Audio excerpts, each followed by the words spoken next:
Well, would you look at this? This feels like somebody actually lives here.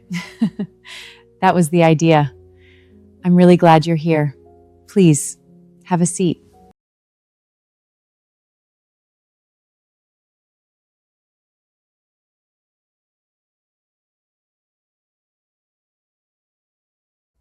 Thanks for coming over. I'm glad you asked. I wanted to see this place in person. It photographs pretty well. It feels better than it photographs. You said something a minute ago that stuck with me. You said this doesn't feel like an interview. What does it feel like? Honestly, it feels like I stopped by for coffee and we just happened to leave the cameras on. Good, because that's exactly what I hoped this would feel like.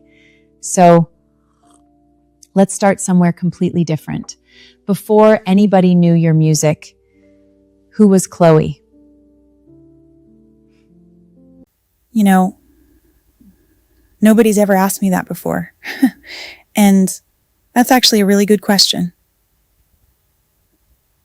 I think before the music, I was just a kid trying to figure out what I fit. You know, I don't think I really understood it back then. I was just meeting people. I was listening. I've always been a little curious about folks. I guess I always wanted to know what made people, well, people. And looking back, I reckon I was collecting stories, long before I ever thought about writing one. I reckon that's why I've always liked sitting with people. You can learn an awful lot if you're willing to listen. Everybody's got a story, and most folks just want somebody that'll hear it. I don't think I knew it back then, but I was listening long before I was ever writing. You know, I can still remember sitting on my grandma's porch. Didn't matter who stopped by, they'd end up with a glass of sweet tea and somehow a story. I don't think anybody ever meant to teach me anything. I was just there, listening. And I reckon that's where it all really started. You know, I remember somebody telling a story once. I couldn't tell you what the story was anymore, but I remember what happened after. The whole room just got quiet, and I remember thinking, I'd never seen a room change that fast. I don't think I understood it back then, but I never forgot that feeling. I kept thinking, how can one story make everybody feel the same thing? I reckon I've been chasing that feeling ever since. I'm not sure whether you remember the story or whether you remember how it made you feel. Which one stayed with you?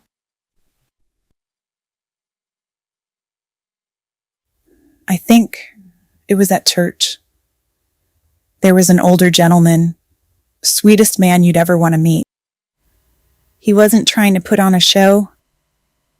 He was just telling everybody about somebody he'd loved. He wasn't somebody who stood up every Sunday. In fact, he hardly ever spoke. But one morning, he stood up and started talking about his life. He wasn't trying to make anybody cry. He was just talking about somebody he loved. He smiled and he said, every Sunday, she'd reach over during the last hymn and she'd squeeze my hand. And then he smiled, just like he could still feel it. And nobody in that church moved. I remember looking around and nobody was looking at him anymore. They were all somewhere else. Some folks smiled, some were staring down at the floor, and I remember one lady, she just reached over and took her husband's hand. That's when I realized they weren't remembering his story. They were remembering their own. I don't think you were listening to his story because you were watching everyone else. Yeah, I guess I was. I wanted to know why everybody looked different. I'd never seen that before. So, when did you realize you'd started telling stories the same way? You know, I don't think I realized it while I was writing. I realized it for first time somebody waited after a show just to tell me about someone they loved.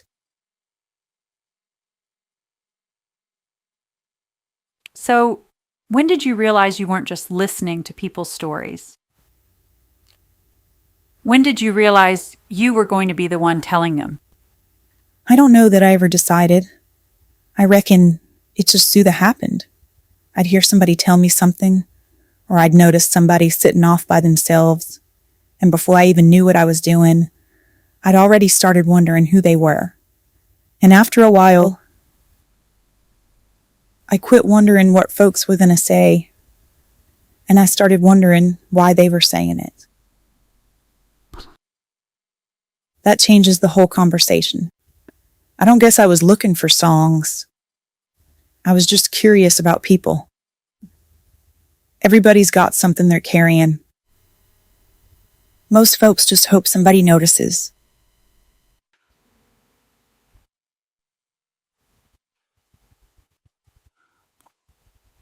That sounds less like writing and more like listening. Do you think that's the difference?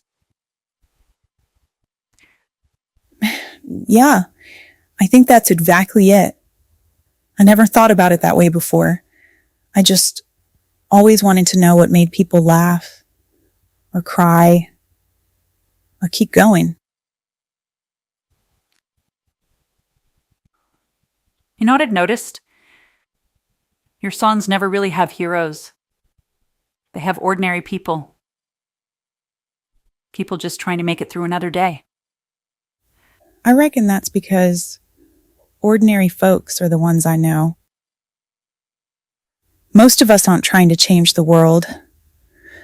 We're just trying to get through Tuesday. That feels important enough to sing about. You know, people who don't really listen to country music think every song's about just a pickup truck and a broken heart. Well, sometimes it is. But it ain't really about the truck. The truck's just where life happened. Could have been a front porch, or a diner, or a church pew. People remember places because that's where they remember people. So, how do you know? How do you know one of those moments isn't finished with you yet? That it's going to stay with you long enough to become a song? Most of the time, I don't know. Most moments just keep on walking.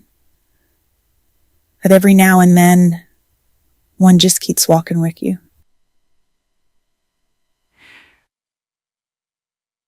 What's that like when one won't let go?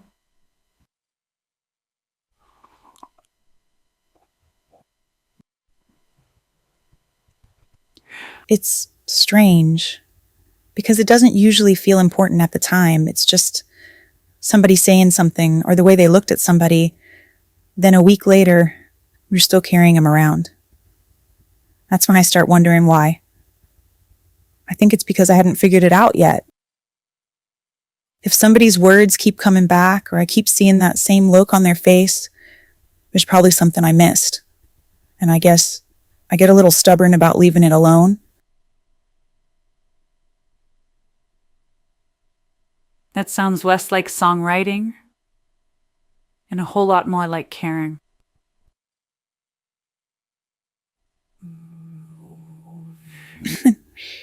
Maybe. I never really thought about it that way. I guess I just don't like leaving folks misunderstood, even if they don't know I wrote about them. Can you ever stop? I mean, can you ever just let people be people without wondering what their story is? I've tried. I really have. That somewhere along the way, I stopped wondering what people were doing and started wondering what they were carrying.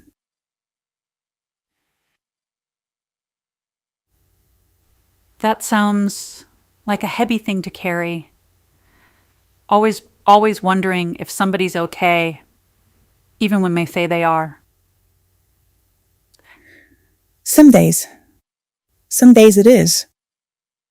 That's why I still spend a lot of time sitting on my front porch. Not because I'm looking for another song. I'm just reminding myself that not every story belongs to me. Is it work? A porch? For about 5 minutes. Then somebody walks by or I hear a screen door close and there I go again. Maybe that's okay. Maybe the world's supposed to have a few people who notice the rest of us. I don't know about that. I think most folks notice they're just busy carrying their own stories. Every once in a while, somebody slows down long enough to notice somebody else's.